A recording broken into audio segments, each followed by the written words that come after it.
ભુજમાં શક્તિ માતાજી મંદિર શક્તિધામનો 24મો વાર્ષિક પાટોત્સવ મહાસુદ 13ના ઉજવણી કરવામાં આવી હતી। મણિબા ગોળજી ઝાલા ભવન બનાવવા માટે સુરેન્દ્રસિંહ ઝાલા તરફથી ₹11 લાખનું માતબર દાન મળ્યું હતું।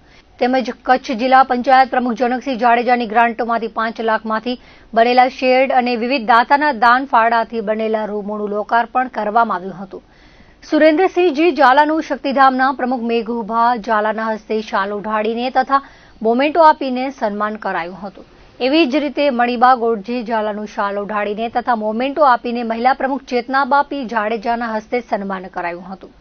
છત્રપાલસિંહ રાજુબા રાણાનું સન્માન શક્તિધામના ઉપપ્રમુખ સિદ્ધરાજસિંહ ઝાલાએ કર્યું હતું।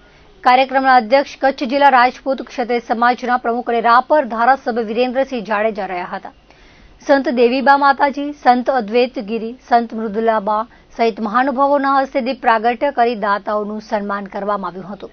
અબડાસાના ધારાસભ્ય પ્રેદુબનસિંહ મહિપતિસિંહ જાડેજા સહિત સમાજના મહાનુભાવો અતિથિ વિશેષ તરીકે ખાસ ઉપસ્થિત રહ્યા હતા। આ પ્રસંગે સવારે હવન યોજાયો હતો। બપોરે 12 વાગે મહાઆરતી યોજાઈ હતી।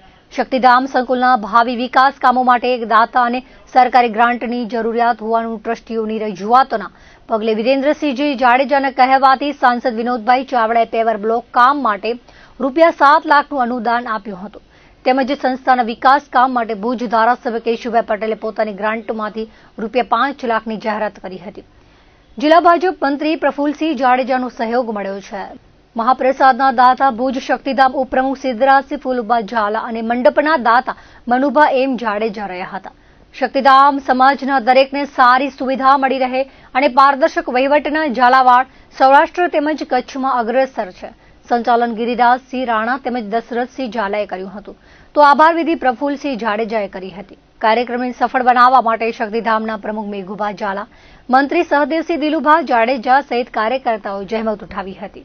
શ્રી શક્તિ રાજપૂત શક્તિધામ ભુજ મધ્યે આજે 24મો પાટ મહોત્સવ ઉજવાઈ રહ્યો છે। એમાં બહોળી સંખ્યામાં સમાજના ભાઈઓ બહેનો ખૂબ પધારેલ છે। સમાજના અમારા કચ્છ જિલ્લા સમાજના પ્રમુખ શ્રી વિરેન્દ્રસિંહભાઈ, અમારા શક્તિધામના પ્રમુખ મેઘબાભાઈ તથા શક્તિધામના નવે ટ્રસ્ટીઓ અને લોકો ખૂબ આવ્યા છે। શક્તિધામ જે રીતે વિકાસ થઈ રહ્યો છે એ વિકાસ માટે અત્યારે જે અધુરાશ છે એના માટે સમાજના ભાઈઓ પાસે ટેલ નાખેલ છે અને આશા છે કે લોકો એનો ખૂબ સહયોગ આપશે। અને અત્યારે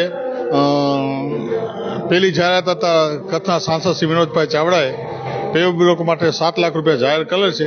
એના પર અમે ખૂબ શક્તિધામ મંદિર આભાર માને છે। અમારે અહીંયા આશાપુરા શક્તિધામ મંદિર ટ્રસ્ટ મધ્યે 24મો પાટોત્સવનો પ્રસંગ ચાલી રહ્યો છે। આજરોજ અમારા દાતા શ્રી સુરેન્દ્રસિંહ ગોળજી ઝાલા તરફથી ₹11 લાખ માતબર ડોનેશન મળેલું છે। તો એનો પણ અમારા પ્રમુખ ભાઈ શ્રી મેઘબાભાઈ, અમારા કચ્છ રાજપૂત ક્ષત્રિય સભાના પ્રમુખ વિરેન્દ્રસિંહભાઈ તેમજ અમારા સર્વે ટ્રસ્ટીની હાજરીમાં એ રૂમનું લોકાર્પણ કરવામાં આવેલ છે। આજે 24મો શક્તિધામ માતાજીનો પાટોત્સવ અને સાથે બાશ્રી મણિબા ગોળજી બાપુ ઝાલા પરિવાર તરફથી ભુવન અને શેડનું લોકાર્પણ પ્રસંગે આજે સમારોહના અધ્યક્ષ માનનીય શ્રી વિરેન્દ્રસિંહ જાડેજાના અધ્યક્ષતામાં સમારોહ આજે શક્તિધામ ખાતે યોજવામાં આવ્યો।